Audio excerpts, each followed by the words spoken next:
तो आज हम स्टार्ट करते हैं क्लास 10th का चैप्टर विद्युत का सेकंड पार्ट। तो बच्चों, पहले जैसे कि पहली वीडियो में मैंने आपको समझाया था कि आवेश क्या होते हैं, विद्युत धारा क्या होती है, विभवांतर क्या होता है और विद्युत विभव के बारे में बताया था। और आज हम पढ़ेंगे सेल के बारे में। तो बच्चों देखिए, इसमें सेल जो है यह एक सरल युक्ति है जो विभवांतर को बनाए रखती है। क्या है? सेल एक सरल युक्ति होती है जो विभवांतर को बनाए रखती है। विद्युत धारा हमेशा उच्च विभवांतर से निम्न विभवांतर की ओर प्रभावित होती है। विद्युत परिपथ में समानतः उपयोग होने वाले कुछ अवयव के जो प्रतीक हैं वो यहाँ पे दिए गए हैं। तो जैसा कि बच्चों हमको पता है, विद्युत परिपथ का जब आरेख हम बनाते हैं तो हमको उसमें एक सेल होता है, अथवा या सेल या आप उसको बैटरी भी कह सकते हैं, है ना।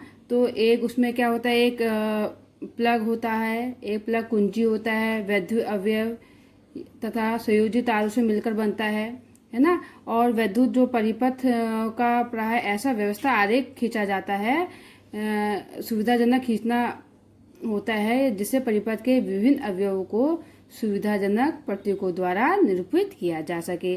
तो हमने यहाँ पे एक सारणी तैयार की गई है जिसमें हमने कुछ विद्युत अवयवों को निरूपित करने वाले प्रतीक दिए गए हैं। तो बच्चों इसमें देख लीजिए, ये हमारे अवयव हैं और ये हमारे प्रतीक हैं बच्चों, ठीक है। तो इसमें देखिए, पहला हमारा विद्युत सेल। विद्युत सेल को हम कैसे प्रतीक से शो करते हैं बच्चों? देखिए, ये वायर है और इसमें एक जो होता है हमारा, एक प्लस चार्ज होता है और एक माइनस चार्ज होता है, ठीक। ये किसको शो करता है? हमारे विद्युत सेल को प्रतीक करता है। बच्चों आपने देखा है ना, सेल जो होता है उसमें एक जो सिरा होता है प्लस चार्ज लिए होता है और एक सिरा हमारा माइनस चार्ज होता है। तो हम इसको विद्युत परिपथ में हम इस प्रतीक द्वारा इसको शो करते हैं, ठीक। दूसरा आता है हमारा बैटरी अथवा संयोजनों का, सेलों का संयोजन। जो बैटरी होती है यह हम कह सकते हैं सेलों का जो संयोजन हम जोड़ते हैं, एक सेल उसके बाद दूसरा, तो उसको हम इस प्रकार जोड़ते हैं। उसमें जो प्लस सिरा होता है वो माइनस सिरे से जुड़ा होता है और माइनस सिरा प्लस सिरे से, फिर प्लस सिरा माइनस सिरे से, माइनस प्लस से, प्लस माइनस से जुड़ा होता है। मीन्स जो हमारे सिरे होते हैं वो अपोजिट साइन वालों से जुड़े होते हैं। और ये क्या होता है? हमारा एक सेलों का संयोजन का प्रतीक होता है बच्चों, ठीक। अब आता है हमारा तीसरा, खुली या प्लग कुंजी अथवा स्विच, जो कि हमारा स्विच होता है ना बच्चों। आप लोगों ने देखा ना, हमारे स्विच बोर्ड लगे हैं, घरों में लगे हैं, तो यही वही है। तो देखिए इसमें क्या है, हमारा एक सिरा प्लस चार्ज लिए हुए और एक सिरा माइनस चार्ज होता है और इसका इस टाइप का प्रतीक होता है बच्चों, ठीक। ये क्या हमारा स्विच या प्लग कुंजी, जिसको हम खुली प्लग कुंजी भी कहते हैं बच्चों, ठीक है।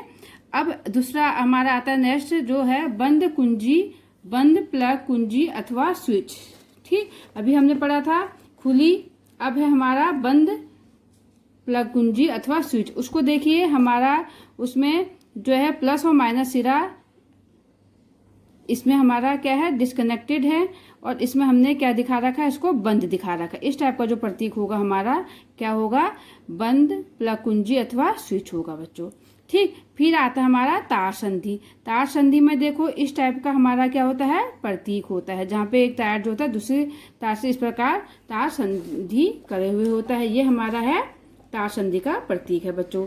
नेक्स्ट आता है हमारा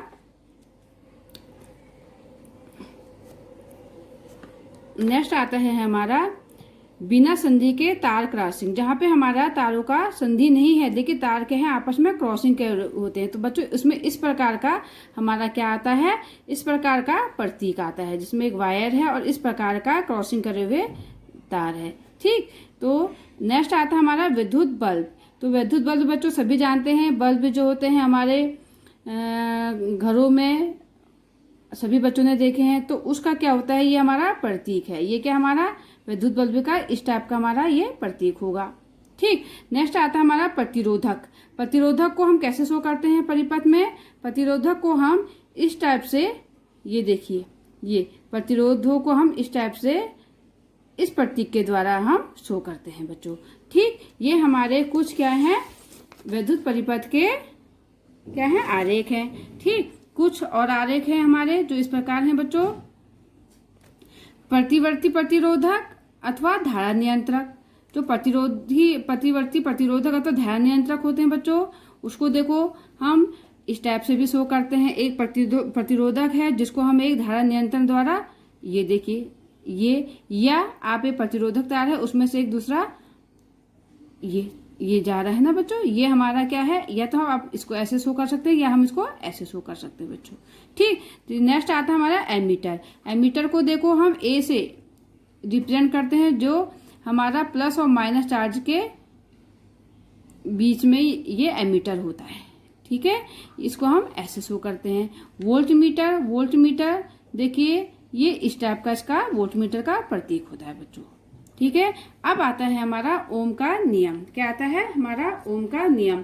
तो बच्चों ओम का नियम बच्चों बहुत ही इम्पोर्टेंट है और ये आपका आता बहुत ज़्यादा आता है, तो इसको आपने अच्छे से समझना है। तो ओम के नियम के अनुसार बच्चों देखिए,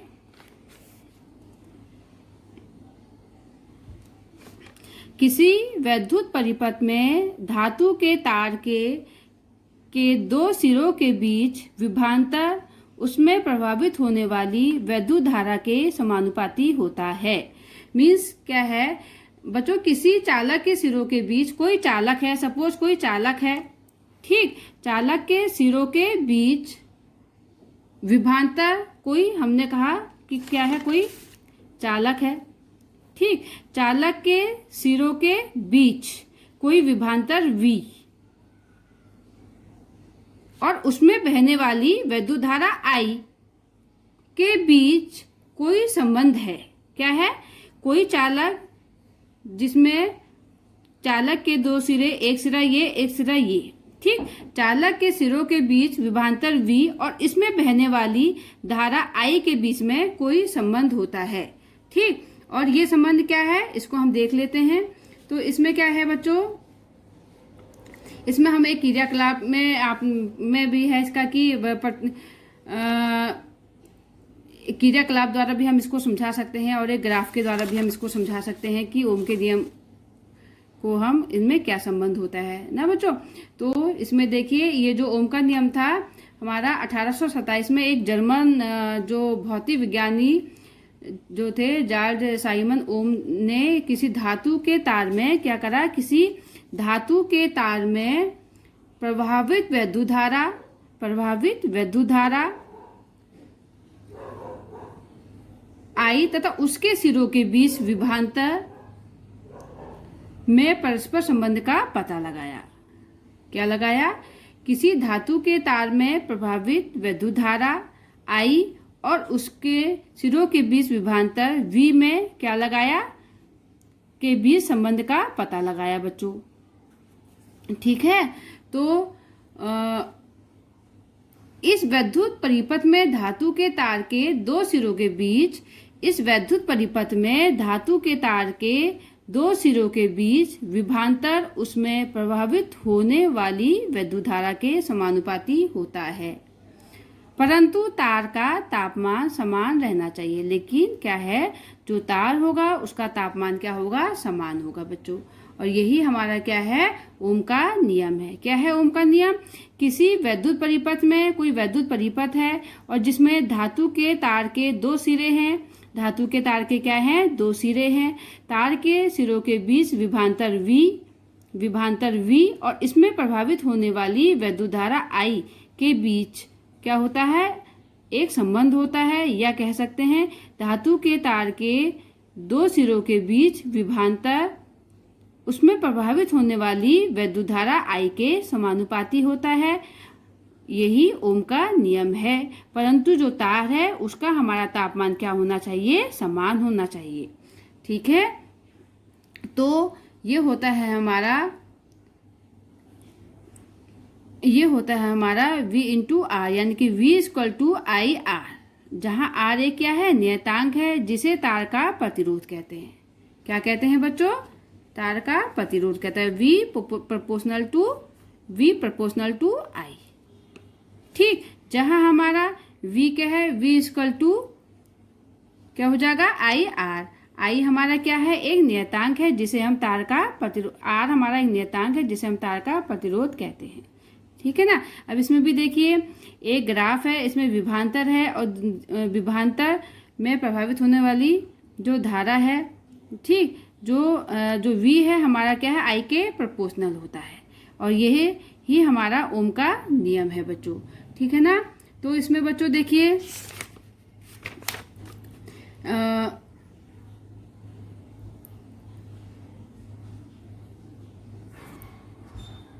बहुत ही इंपॉर्टेंट पॉइंट है, इसको आपने अच्छे से समझना है बच्चों कि ओम का नियम क्या होता है। ठीक है, अब हम आगे बढ़ते हैं बच्चों। अब दूसरा पॉइंट आता है हमारा प्रतिरोध। प्रतिरोध क्या होता है बच्चों, देखिए प्रतिरोध वह चालक का वह गुण जिसके कारण वह प्रभावित होने वाली धारा का विरोध करता है। क्या करता है, प्रभावित होने वाली विद्युत धारा का विरोध करता है या कहलाता है प्रतिरोध कहलाता है या चालक का प्रतिरोध कहलाता है। ठीक है, तो बच्चों देखिए इसमें वह चालक का वह गुण जिसके कारण प्रभावित होने वाली धारा, यानी जो पदार्थ है, पदार्थ उसमें उत्पन्न होने वाली धारा का विरोध करता है और यही हमारा प्रतिरोध होता है और इसी को ही हम चालक का प्रतिरोध भी कहते हैं। ठीक, प्रतिरोध जो इसका ऐसा ही मात्रक बच्चों ओम होता है जिसको हम इस तरह से निरूपित करते हैं। तो 1 ohm equal to 1 volt upon 1 ampere होता है। ठीक है, तो अब आता है 1 ओम। 1 ओम क्या है बच्चों, इसमें बच्चों शॉर्ट नोट आ जाता है। तो देखिए जब परिपथ में से 1 एम्पियर की धारा प्रभावित हो रही हो, ठीक, तथा विभवांतर 1 वोल्ट का हो तो प्रतिरोध 1 ओम कहलाता है। मीन्स जब कोई परिपथ में, जब किसी परिपथ में 1 एम्पियर की विद्युत धारा क्या हो रही है, प्रभावित हो रही है और उसका विभवांतर 1 वोल्ट हो और उसका जो विभवांतर है V वो क्या हो, वो भी 1 वोल्ट हो, तो प्रतिरोध क्या कहलाएगा, हमारा 1 ओम कहलाता है। ठीक, अब आता है हमारा धारा नियंत्रक। बच्चों शॉर्ट नोट भी आ जाता है इसमें, धारा नियंत्रक से आप क्या समझते हैं। तो इसमें देखिए धारा नियंत्रक परिपथ में प्रतिरोध को परिवर्तित करने के लिए, परिपथ में प्रतिरोध को परिवर्तित करने के लिए जिस युक्ति का उपयोग किया जाता है उसे धारा नियंत्रक किया जाता है। मीन्स परिपथ में प्रतिरोध को कम तथा ज्यादा करने का जो काम करता है वो किसका काम होता है, धारा नियंत्रक के द्वारा होता है बच्चों। ठीक है, ये क्या करता है, जब हमारी धारा को मतलब परिवर्तित करता है, कम या ज्यादा करने का काम क्या होता है, धारा नियंत्रक के द्वारा ही किया जाता है ना। तो देखिए अब है हमारा वे कारक जिन पर एक चालक का प्रतिरोध निर्भर करता है। क्या कह रहा है, वे कारक जिन पर एक चालक का प्रतिरोध निर्भर करता है वो क्या है। तो इसको देख लीजिए बच्चों, वे कारक जो हैं, सबसे पहले ये जो होता है तार की लंबाई पर निर्भर करता है बच्चों। किस पर निर्भर करता है, तार की लंबाई पर निर्भर करता है। एक चालक का जो प्रतिरोध है वो तार की लंबाई पर निर्भर करता है, यानी कि चालक की लंबाई के ये समानुपाती होता है प्रतिरोध। दूसरा तार के क्षेत्रफल पर, यानी कि तार के क्षेत्रफल के अनुप्रस्थ काट के प्रयुक्त क्रमानुपाती होता है। ठीक, नेक्स्ट तापमान के समानुपाती होता है। किसके, चालक तार के तापमान के भी समानुपाती होता है, इस पर निर्भर करता है। और नेक्स्ट पदार्थ की प्रकृति, यानी कि पदार्थ किस मटेरियल या किस प्रकृति पर का है पर भी क्या होता है, प्रतिरोध निर्भर करता है बच्चों। ठीक, अब नेक्स्ट पॉइंट आता है हमारा विद्युत प्रतिरोधकता। विद्युत प्रतिरोधकता देख लीजिए, 1 मीटर भुजा वाले घन के विपरीत फलकों में से धारा गुजरने पर जो प्रतिरोध उत्पन्न होता है वह प्रतिरोधकता कहलाता है।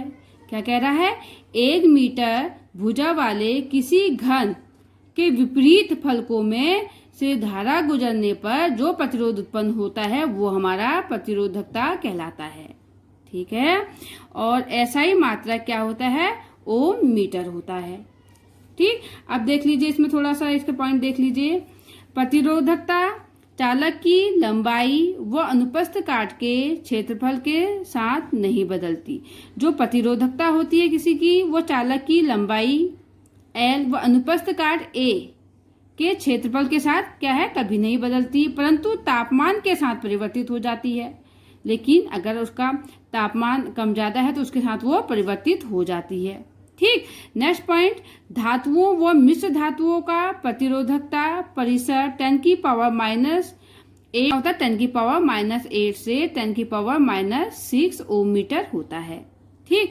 नेक्स्ट, मिश्र धातुओं की प्रतिरोधकता उनकी अवयवी धातुओं के अपेक्षाकृत अधिक होती है। जो मिश्र धातु होती हैं, जो मिश्र धातु होती है ना बच्चों, उनकी जो प्रतिरोधकता होती है उनकी अवयवी धातुओं से अपेक्षा अधिक होती है। मतलब जिनसे वो बने हुए हैं मिश्र धातु उनके प्रतिरोधकता से क्या होती है, मिश्र धातु की प्रतिरोधकता अपेक्षाकृत अधिक होती है।